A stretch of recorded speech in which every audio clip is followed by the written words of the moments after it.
Hello, everybody.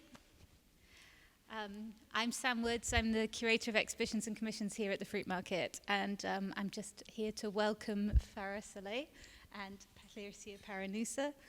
I first met Farah in 2019 when I invited her to come and do a performance in the Fruitmarket in our galleries, What My Body Can or Can't Remember. And that was at a time when we were trying to put performance and live work on between exhibitions, before installations and de-installations. So when we had the opportunity with this new space to invite performers back into the space again, it was an easy decision for me. And I'm delighted this week we've had such a joyful week showing Farah's work. So we've had 2 days of PAST-inuous at the end of an amazing tour that started in Glasgow, went to Dundee and came to Edinburgh. And then today to show Gesturing Refugees, which has never shown in Edinburgh before, but is a work from 2019. And it's the perfect way to celebrate the ending, to invite Claricia, who is a long-time collaborator, who was the producer of What My Body Can and Can't Remember, all those, well, several years ago. And to have them be in conversation. It's a conversation that I know they've been having for a long time, and it'll be lovely to hear it today. So, welcome everybody. Thank you. That was our opening tone.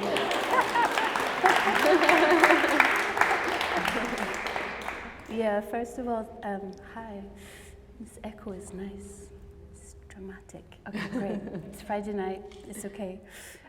Yeah, first of all, thank you so much for having me, and a big thank you to Farah for the performances that you've presented here. And yeah, I know they always feel a bit more like an experience rather than something to. I always think it's a bit weird when people say like, "Oh, I saw this performance," because I don't think your performances are really performances that you come and see like this. So. We're just going to chat, and you can listen for a bit, and then we'll open up for questions a little bit later. We've started a little bit late, so we'll run for an hour or just under from now. So if you need to slip out, that's fine. But I'll keep to time because Baby matter. Baby. So yeah, I get the first one is just kind of here we are. I suppose how are you feeling with just coming back after everything's happened, and kind of like having your body of work really come back to this space, and how that feels maybe in your body, or how it feels to be in relation to your body of work in this space. How does that feel? Yeah, I feel very energized by all the gestures that I also have been embodying over the few last days and weeks, because we were performing PAST-inuous before, but also all of them together here in a very condensed period of time. I really felt them a lot, and they really, I thought that I would be really knackered by now, but I really feel energized by all of these narratives entering my body, and just me sharing them also with you, and learning about your gestures and your narratives, not a lot in Gesturing Refugees, but more in PAST-inuous. So this is really what I feel. It's a lot in my body and in the body of the people with whom we share this experience. So it's really about this living archive that I've been researching, that I've been really sensing in the space. And it's the same space where What My Body Can or Cannot Remember was 3 years ago. 3 now, yes. And the echo of it is here because it was just in the next door, in the white cube. And it's funny because this morning I was talking with Helen about it, and she was like, I don't remember if it was in Gesturing Refugees or What My Body Cannot Remember, if I saw this gesture or this narrative, and it's really like they're interweaving together, which really feels, I don't know how to describe this word, maybe because there is no description of this feeling. It's affect, no, this thing that takes time and you don't know how to describe it with words, but it's in the experience. So that's what I'm feeling in the experience. Yeah, definitely. It's probably a funny time to have a verbal conversation right now. Right after. Literally just come out. So, but good too, because we're here. It's nice. Maybe it would be nice if you're up for this, because I'm going off piste already. Just to, I think it's always really nice to hear you speak about your work in general. You know, not you don't have to go into too much detail, but just to maybe if you're up for expanding a little bit more when you speak about the living archive, because this is a word that always has been going around, and like in relation to movement and all of these things. What does it mean for you? What is your sense of that when you speak of this living archive and the archive of Palestinian, this gestures that you've been building up? What does, not do you have to describe it, but what is that for you if you wanted to expand on it at all? Yeah, it's a big question. Yeah. We can also come back to it. No. It's really, like, for me, about the personal narratives that are also collective because of the Palestinian cause, and that they live really in our daily gestures, that are also transformed and deformed when we repeat them and share them with others, and they transmit, or again, it's more sharing and exchanging. I would like to think about it than transmit like a copy and paste, because it's also with the context of these gestures and narratives. So for me, it's really about this personal, collective, about daily gestures being repeated and shared and transformed in order to have an exchange with the people in front of you and share the narrative with them and the living archive, because it's very much oppressed or unearthed or so it's really about reviving it and disseminating it, giving it an afterlife, because the remnants of the gestures and narratives remain with us when we reenact them with our own bodies. So it's a way also to say that the narratives are not really hidden anymore, as if, because they are being disseminated to others. They learn about them, they try them, they are in their own personal like bodily archives, because all of us are our archives, because we live and do our gestures and have our narratives, and so that's it in very short. Thank you. Yeah, it's obviously a PhD, a whole PhD, so stay tuned when that comes out. I think going back to, I suppose there's a couple of terms, or even speaking of language and, even trying to write something about a conversation that we might have about your, it was like these words of, which are, I guess the more that they are used, the meaning changes and everything. But these two words that we kind of like had a bit of a think about around decolonizing and allyship, because I think you're thinking in a specific way about allyship when it comes to the work that you make. What do those two things kind of look like for you? What do you feel like? Yeah, we'll just get straight in. What do you feel like you want to see happening more, that you need to see, in relation to these two kind of ideas? Yeah. So I think for me it's decolonizing the gestures or the narratives is a lot about the how and the what. So it's really about being in a process, being in an experience, rather than sharing a final product or like a an aesthetic product. So really inviting also the audience or the people into the experience, and the experience of embodying gestures. So going back really to the body and mind together, then really being in the mind of colonial thought about like Eurocentric thought about being very much in the mind and leaving the body out. So really coming back to this embodiment and working with both together, body, mind. So this is really about the how, so the process, and then about the content, the what is these narratives of other people, other voices and oppressed people that for me really need to come out and be shared and be dispersed and disseminated. And that brings us to allyship.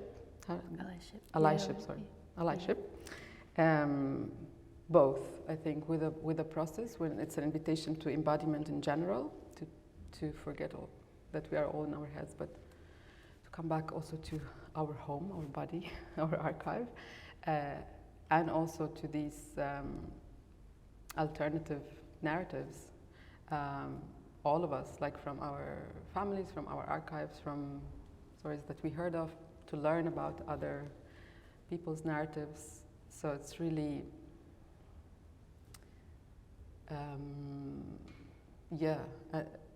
what happened then if we take this step and we go, all of us, into embodiment and learning about the other, I don't really like this word, no, that's not to bring it. Will there be action? Will there be an afterlife? That's my question then. So that's the research. I think that's what we're all trying to see together. Yeah, I think it's a question or it's an invitation. I think that's very much in your work. You make an invitation. Sometimes it's also less of an invitation. It's like, we're doing this thing, and we're all doing this thing, and you're doing it, and that's the point, That's very much gesturing refugees. Yeah. PAST-inuous is a bit invitation. Different forms of communication. Different tone. Because I think with both of these terms, it's as soon as something becomes something that's more spoken about, that there's the less action actually comes from it. There's so much discourse around decolonizing the this and decolonizing the that, and it just stays as discourse, it stays cerebral, it stays as like a policy that might happen one day and nothing gets done. And I think we spoke about this before too. I think with allyship, it is something embodied. I think for me also, it has to be something that's active. It's like you can talk about it, but it's just, you just have to do something. You just have to, And I think being inside your work, you're kind of confronted with that a little bit. Not that the work is, it's like to experience it is to be confronted with that invitation inside the thing. Would you like to share your experience of PAST-inuous? Yeah. You don't have to. Because I think it's this thing. Well, we maybe mentioned before of like, okay, allyship is you have to come together with another person of a different experience, and it's not about understanding per se, because I don't expect people to understand my experience, but I would expect people to respect my experience if I was having a conversation with and allyship is very much it's an exchange that feels generous and generative, and with somebody who's willing to acknowledge their kind of position in the world and to do something with that position that can make what might feel like a small change to them, but could actually be a really big change, you know, or have a long-lasting effect. Yes, I'm looking at you, Helen, because, you know, there's people that just do something, and that's kind of it. And I think, but it's difficult. It's difficult. I came to see PAST-inuous. I was in the middle of the 360 show, and I was like fighting for a moment to come and see you next door. And I think, yeah, I'll be honest, like the 2 years that we've had, like I tend to sort of not hide away, but I sort of keep very much to certain people that I feel like I can trust to work with, to even talk to hang out, you know, and yeah, as I sort of most of the time when we share space, I suppose it's us two, or we're working, you know. But inside that performance that day, you know, it was like this kind of confrontation with connection and disconnection, because I was also like, there's Fadi on the Skype, and you know, but really I was standing against the wall, feeling like you'd made this invitation for everyone to, come and share a gesture, and I really wanted to. I started having this kind of like little internal fight, because I just felt like I'm surrounded by white people, actually. I mean, it was a mixed room, but all I could feel was that there are white people who are complicit in these very much ongoing kind of systems of oppression and daily microaggressions and everything that's going on in the arts. I felt a bit like, you know, and I was just having this like internal conflict of like, just do it, just go, and you know, because I kind of feel like my gestures are not for everyone to see. You know, if I want to share, I wanted to share with you, and I wanted to share with them, and some of the people in the room, but there were other people in the room that I just thought, I can't do this, and then I felt like ungenerous for not doing it, and yeah, it was a real internal conflict, I suppose. And I think that's important to recognize. Like, I think, because that's part of my, I suppose I just shared that, and you're here, we're recording, and people are going to see that, so okay, that's fine. Sorry, no, it's fine, because we did say I was going to talk about that. But yeah, I think even to say that out loud is like a vulnerable thing in some ways, because, you know, that's part of the thing, is that you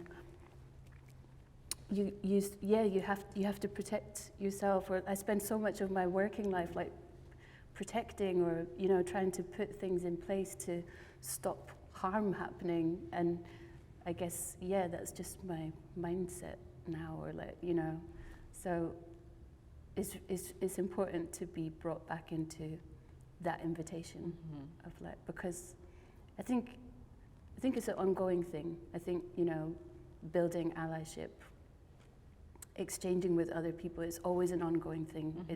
You have to it's like any relationship, you know, you have to keep putting into it. You have to keep choosing to be in a friendship or a working relationship or a, you know, something. So how much you can give into this exchange and this relationship, how much you can bring yourself forward and invite, and is it all like, does the work has to be on you, like in order to bring people towards and have this exchange? So it's always, as you say, it's because it's very real that actually that invitation, it becomes, it's one way so often. It's not reciprocal. I mean, or it can be, but a lot of the time you're here making the invitation, and it's being met part of the way, but this part is like, you have to fill it in yourself, and then over time that becomes draining, and then the allies get allyship fatigue, and that's real. You know, it's everywhere. and that's valid too. That's part of the process because allies have to build up their stamina for this kind of work too, and whilst we also have to build up our stamina, so it's a lot.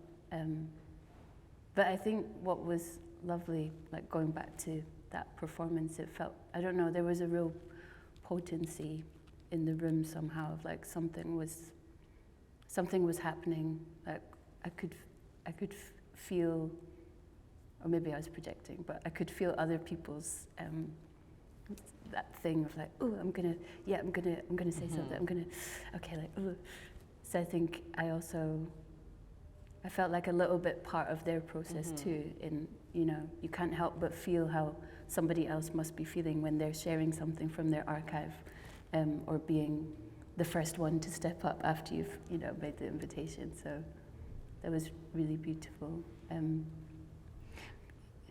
Yeah, for me, it was really.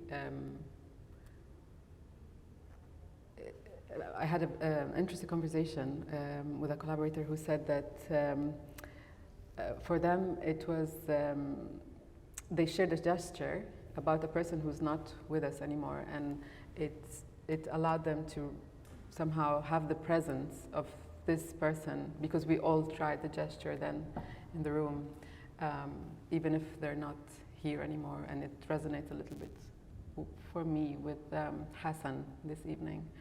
I really felt him with us because we were reenacting his gestures, so I really can connect with to that. And also my son, the older one, because I have an 8-month one and a 5-year-and-a-half one. The older one came to Glasgow, to Tramway, to see to experience PAST-inuous, and I was like terrified. What is he gonna do? What is he gonna do? and then he was like, just reenacting the gestures of my grandfather and others' grandfathers, and he's the 4th generation like refugee. He's like also half Italian, born in Scotland, but he has part who's 4th generation refugee, and he was reenacting the gestures, embodying them, learning about these narratives, and I was like, it all makes sense. Like this is, for me, it just makes sense. So that's really powerful, these two things of the presence, of the absence, and then this 4th generation learning about the narratives through the gestures and reenacting them. And your experience as well. It's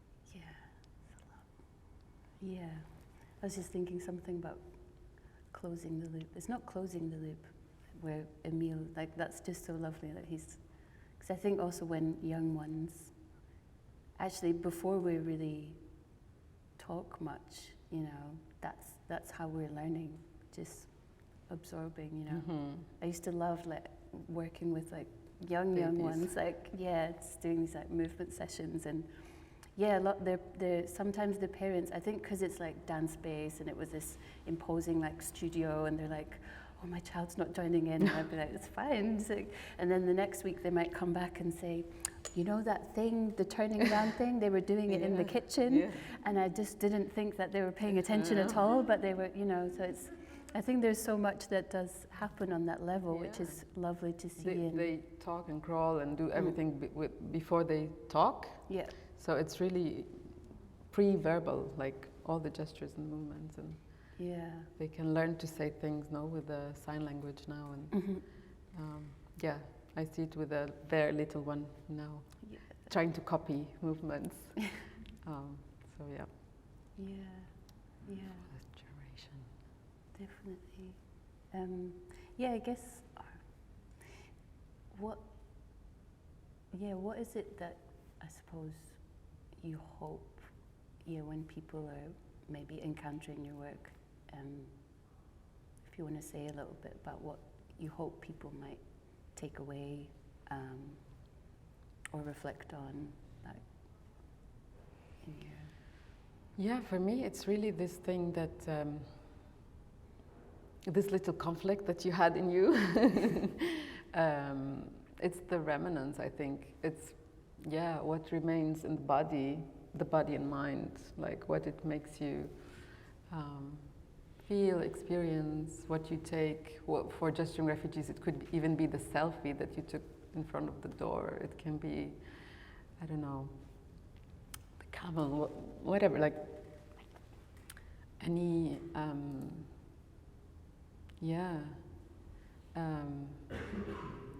it's really what the afterlife of on you and your body and your, what happens next. That's what I'm really interested in, and it's very difficult to not quantify. I don't like these words, but like it's very difficult to learn. It's about like conversations with people after, and maybe after a year or 2 and 3, if they remember something, or after a week or a few weeks. But you can't really get hold like on how much remains. Or I can see from my own experience, that things remain with me. If I experience things and I exchange gestures with people, that for sure remains with me. But I can't tell about others, of course. But that's my hope. That something will remain. And it will keep on transforming and transmitting, and maybe, when they hear a whistle, or they start whistling one day and they want to be found somewhere, or I don't know. Definitely. Somehow. We could ask someone. Yeah, we can ask people, but it's very, it's very. Oh, sure, yeah. Well, maybe we'll give you a minute to think if there's anyone that's was in the performance before or in a before. We have someone who already yet. Are you? Hi. Hello, thanks, if that's all right. If I just go for and what's quite lovely as well is what Claricia has just described is actually we met first of all where you were teaching my youngest. So at Dance Space, so actually that's where we first met. Totally that experience, the circles. It's been really fascinating, Farah, so I saw the performance yesterday as well, and I think the Living Archive is such a fascinating, powerful idea and concept.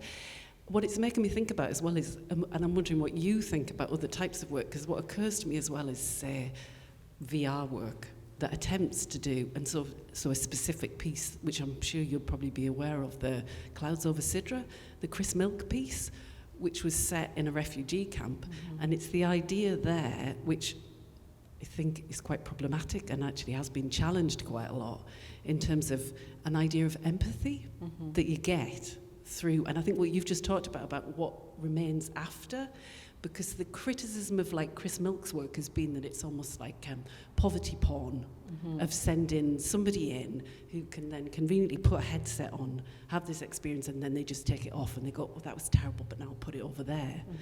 And I think there's something really interesting about what you're doing, which is physically, and I think also the embodied part of it. And I think also in terms of the exchange that happens, that I think, and also when you're talking about as a performer, what you take from it. And actually it's been fascinating to watch the rest of the audience, what unfurls. So I just wonder what you think about those notions of empathy and those, if you're aware of that work, or if not, whether you'd be interested. I think you'd find it curious anyway, but what you think about, because it made me think about that world, but actually I'm not comparing what you're doing with it, but I'm thinking about the criticality about what you're doing in comparison to that. Yeah, no, thank you. Are we taking a few? Oh, sure. Do you want to? No, that's fine. Yeah. Maybe, would you like to respond? Yeah, I'm sorry, I'm not aware of the work, but I will look it up for sure. Are you aware of the work of the refugee camp? Yeah, I heard, but I can imagine the kind of discourse around it. It's interesting, these two, that relation of the empathy and poverty porn of like. So basically, the piece is inside. They're inviting people into a camp. Is it in Palestine or Syria or in Syria? With a little girl who leads you around. Okay. Yes. Yeah. No. Yeah, I mean also who as you said, it's also who thought, like, whose idea is this, looking at it from the outside. And of course, non-Syrians could do work about Syrian refugee camps, but also how and why and with which perspective. And it's a lot. So also it can be a lot more than empathy, maybe also sympathy, to sympathize with the poor refugees, which I'm very much trying to challenge, especially with gesturing refugees, this victimhood, no? And that's why a little bit we are playing with it at the beginning. It's like sarcastic. For me, it's not sarcastic, but it's like a funny way, really, to prepare with stereotypical gestures of refugeehood at the beginning, to do them. Then for me, the idea is to undo them in the performance and to see real narratives and real gestures of real, also is problematic, but like from the refugees themselves, to tell funny stories, but also not so funny stories about themselves, but it's not what the media shows. You see them with the bags and poor refugees, dehydrated, and so that's why also we started with the victimhood bit in order to undo it. Hopefully we did, but it didn't continue. So I hear you, and for me it's really to work a bit against that, against these stereotypes, really, and again, it's like who takes the initiative and why, who's speaking. It's representation and self-representation. That's where we all started with Fanon, no? To see yourself and your image to be the same one as how you're represented from the outside, to see yourself clearly.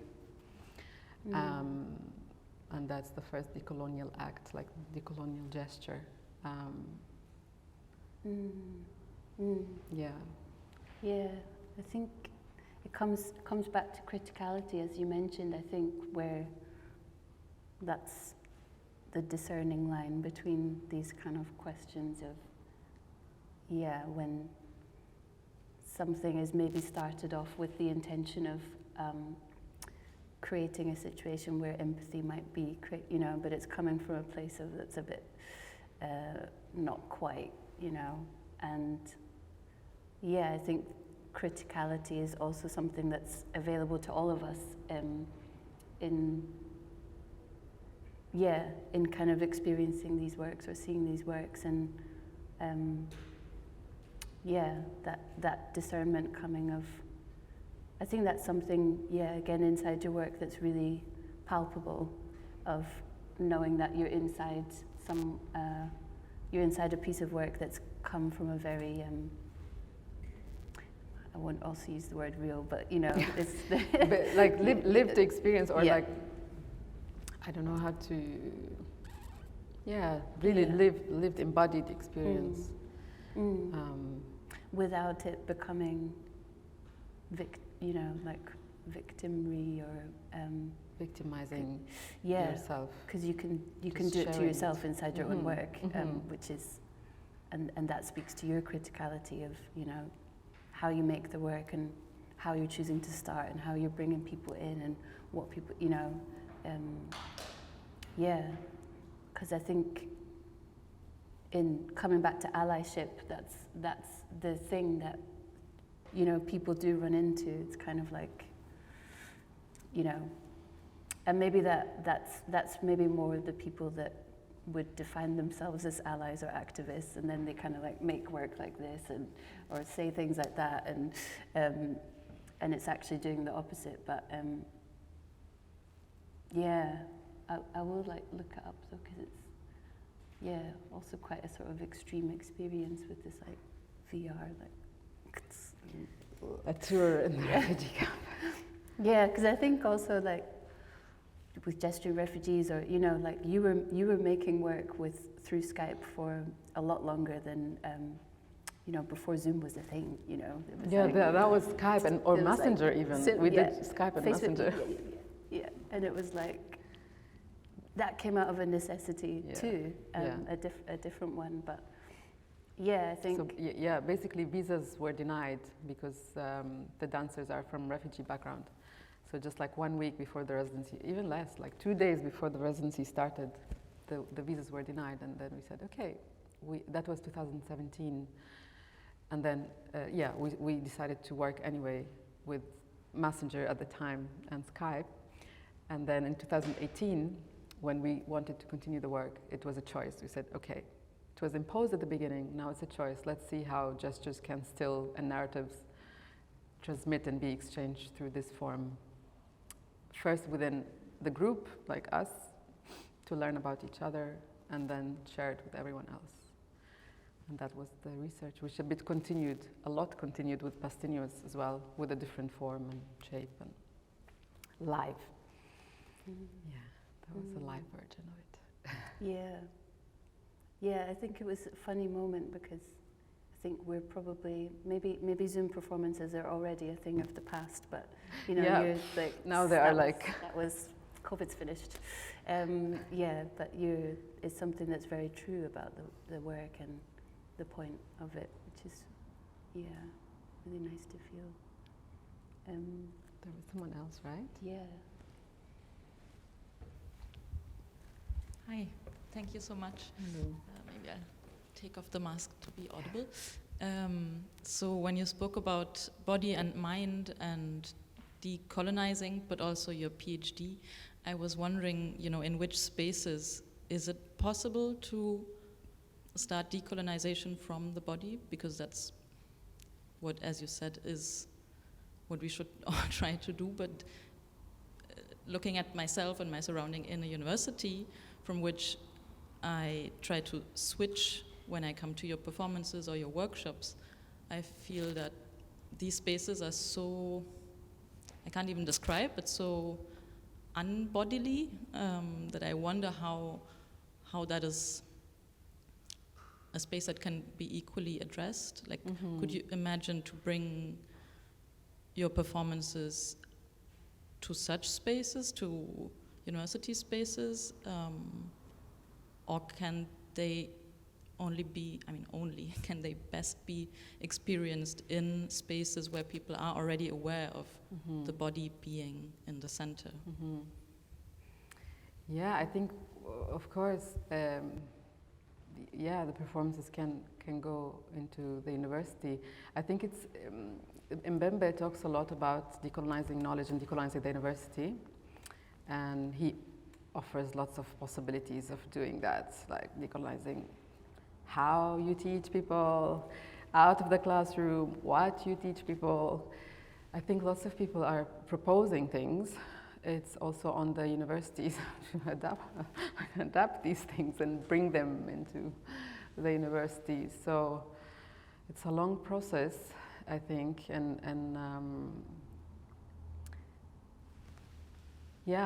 I would love to be part of this process, but and lots of people are willing to give initiative. It's to start.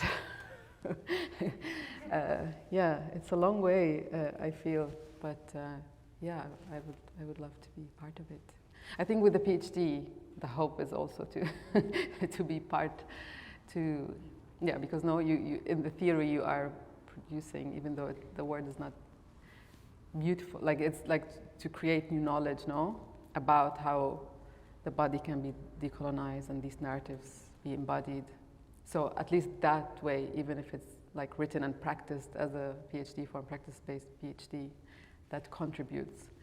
But the performances are not in the university also because of technical things that the university, sorry, I don't know if this is internal information, but the university doesn't give space. So basically I don't have space in the university to do that. I hope they still give me my PhD now. We'll edit that out. Yeah. Yeah, and again, I think it's always What sound does? Yeah. You give the space. Yeah.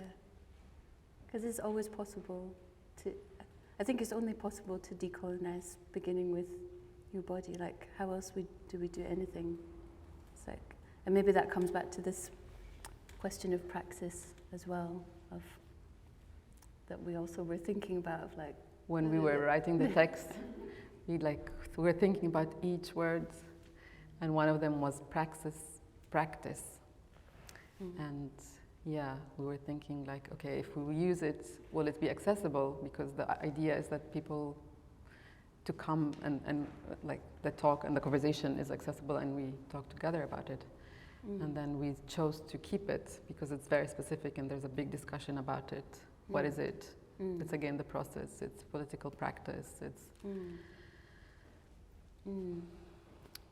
why are you using it? Like, you can also describe the praxis in your work, because also Claricia is a beautiful artist, not only I don't know, like many different things, supporting other artists, artist herself, choreographer, producer, many hats. Yeah. So how do you approach it in your work? Yeah, I think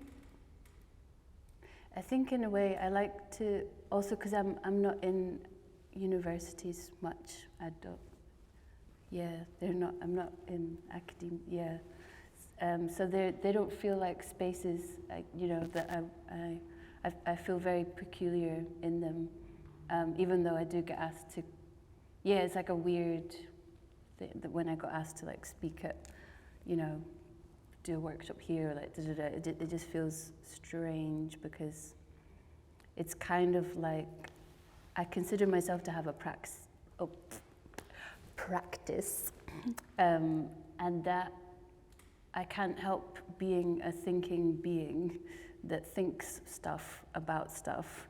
I'm very much like, we could have fancy words, or we could just say, we all have a praxis available to us as far as I'm concerned. We all have the ability to think. We have the ability to think critically about anything that we're doing on any day, any gesture. And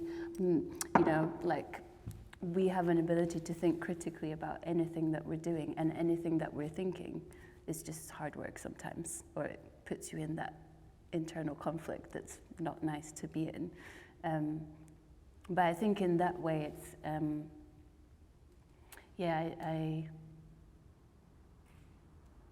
I kind of do what I feel in a way, like we were having a conversation just before of like, I didn't set out to create this thing or start a company, or it's just kind of what I felt was needed. So I guess that's where I move from. So whether that's, I've been given an invitation to do this, I'm going to think critically about it. Can I make something happen? What am I feeling is necessary? Could I make something happen in that space?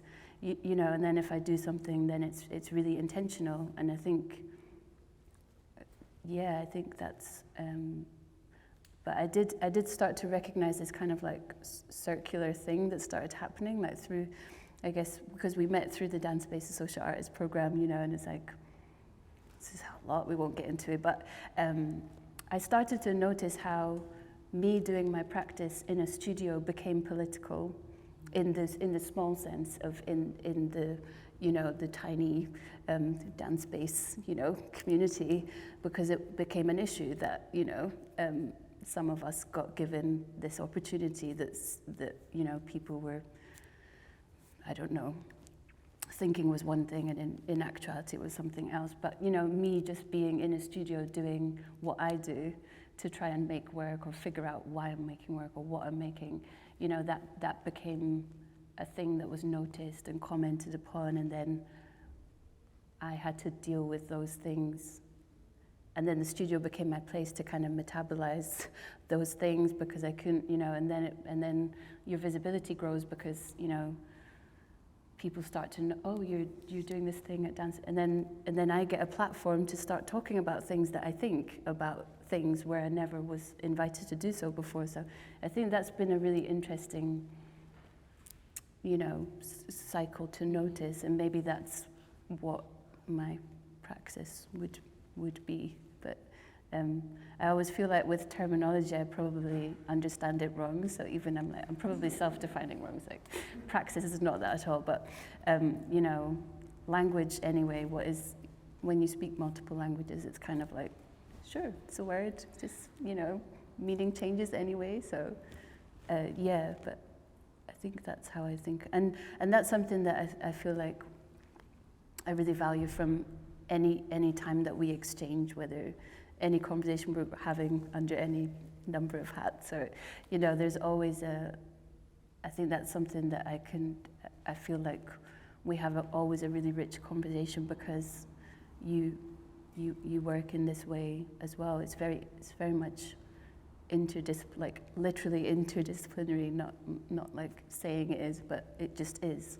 And the fact that you're able to do it in and out of a university, kind of like PhD, I don't know how you do it. I shout out to you, like, because I couldn't.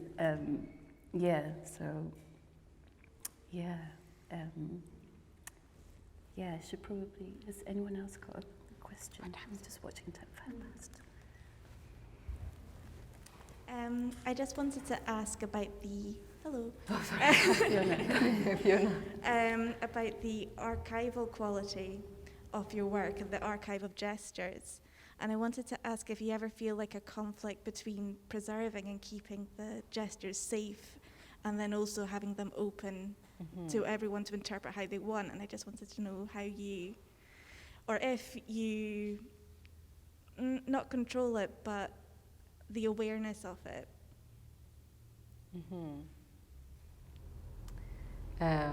Yeah, there's a very interesting article by Ariela Zulai.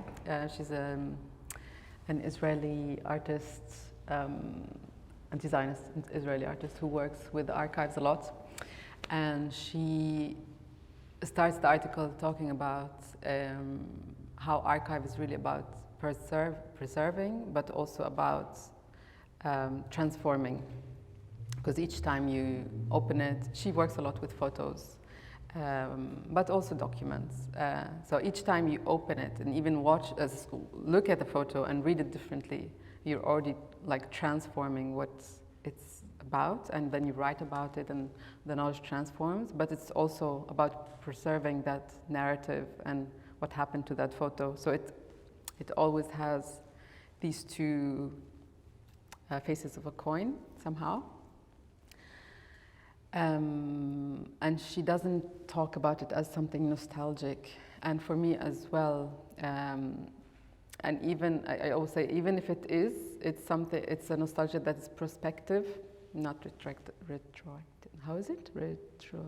Not retrospective, it's prospective, in the sense that if I look back, it's in order to look to the front, to the future. So it's really to connect with what was there in order to transform it and see how we can work towards the future. And that's a lot about PAST-inuous, for instance. It's really to look at the current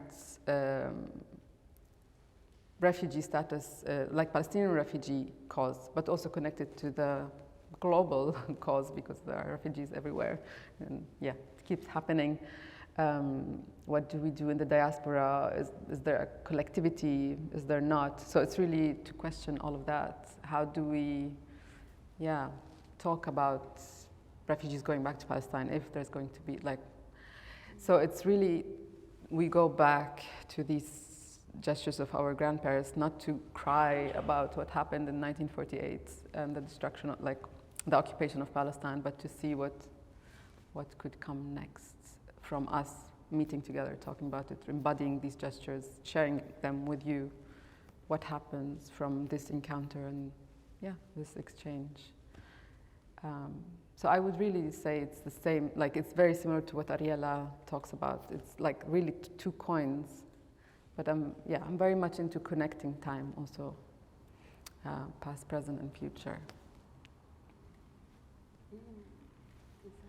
Yeah, I think there's a sense maybe of, in the sharing, there's maybe there's a letting go of some of the control I think you were asking about, of and maybe that's, that was where my little conflict is, controlling my gestures. But I think that's part of the generosity of, and the expanse that can create in terms of, focusing on a futurity rather than the backwards. but both, like, yeah. Connecting. Mm. Mm. Mm. Is that a question at the back, or is that your hand? Do you have a question? Yeah. Oh yeah. Yes. I was just thinking that maybe a little bit related to the art in the sense of preserving when if you're an audience member in PAST-inuous, I think that there might be an element of the audience member being confronted with the responsibility of remembering and the fear of forgetting, because even if you're not from a shared cultural background, in some small way you're very aware of your responsibility to remember, and you become very sort of self-conscious in that, and very aware that you don't want to sort of let anyone else down by forgetting the gesture. But then I think also you realize that in order to remember, you need other people, so there's a sort of collective remembering which reinforces it. And I thought that was just something that I was very conscious of in the performance. And is that something in the allyship, the sort of making people aware of the fear of forgetting, if that might be a part of it? Yeah, I think it's more about, for me, the connection with the past, not again in a nostalgic way, or even if it's nostalgic, it's like prospective, because it's part of also Eurocentric thought and colonial thought, is this that you're very much connected with the future, with time, and so you are forgetting and not paying attention to the past. And what Benjamin was also talking a lot about, we're losing connection with people who are dying, or our connection to death is changing because we're not looking at their narratives, what they were telling us. Not interested in that anymore. We don't have time. We need to go and do things efficiently, finish, and like productivity, no?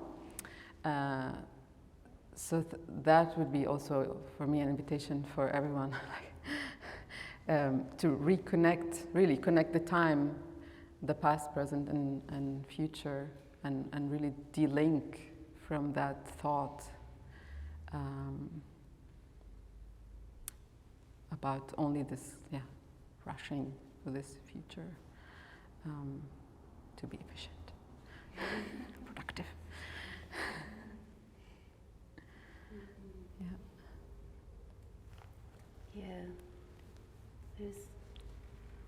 I feel like there was two things you said. One was the responsibility of remembering, and the other was the fear of forgetting. And I think they're interlinked, but this fear-based one is the one that comes from that, like, white supremacist kind of like,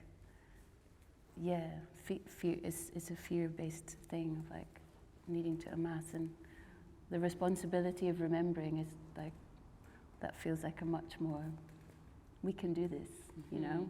You can always do it, and I think it's almost like you're always able to remember how you felt inside the thing, you know?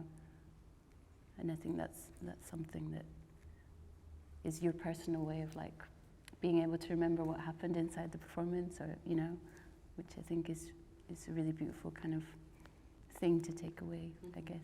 I feel like maybe if you wanna, I don't know if you have any kind of other thoughts that you wanted to say, or anything closing, or anything about the future that you're kind of, No, I really would like to thank you all for coming and sharing, like exchanging the gestures, the narratives in the case of PAST-inuous, and the gestures today, like, because you transform them also when you repeat them, they become something else. And I hope you take away with you something, the remnants, and they become something else, or to keep them in your own bodily archives. That's it. You want to say anything? Thank you. Thank you, Sam. Thank you, Sam.